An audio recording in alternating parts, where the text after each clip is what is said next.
మెదక్ జిల్లా వ్యాప్తంగా కురిసిన భారీ వర్షాలకు దాదాపుగా 200 ఎకరాల వరి పంట నేట మునిగిందని మాజీ ఎమ్మెల్యే పద్మాదేవేందర్ రెడ్డి అన్నారు. గత 2 రోజులుగా కురిసిన వర్షాలకు గండిపడ్డ పెద్ద చెరువును నీట మునిగిన వరి పొలాలను పరిశీలించి నష్టపరిహారం కింద తక్షణమే ఎకరానికి 30,000 రూపాయలు ఇవ్వాలని డిమాండ్ చేశారు. చెరువుకు బొంగ పడినప్పుడు ముందస్తు చర్యలు చేసి ఉంటే ఇంత పెద్ద మొత్తంలో విపత్తు జరిగి ఉండేది కాదన్నారు. అధికారుల నిర్లక్ష్యం కారణంగానే ఇంత పెద్ద మొత్తంలో నష్టం జరిగిందని తెలిపారు.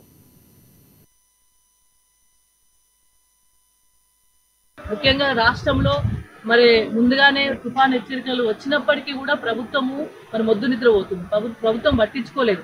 అదే ఇట్లా హెచ్చరికలు వచ్చినప్పుడు ముందుగానే అలర్ట్ అవుతుండే. గతంలో కేసీఆర్ ప్రభుత్వం ఉన్నప్పుడు ఇట్లాంటి విపత్తులు జరిగినప్పుడు ఇమ్మీడియట్ గా రెస్పాన్స్ అయ్యి అధికారులను ప్రోత్సహించి ముందుకెళ్లి చర్యలు చేపట్టాలని చెప్పి ఆదేశాలు జారీ చేసేవాళ్ళు. ఎక్కడికక్కడ అధికారులు కానీ అధికార యంత్రాంగం కానీ ప్రజాప్రతినిధులు అందరం కూడా మరి ప్రజల వద్దకు వెళ్లి వాళ్ళ కష్ట సుఖాలు తెలుసుకొని ఇమ్మీడియట్ గా రిలీఫ్ ఇచ్చేవాళ్ళం.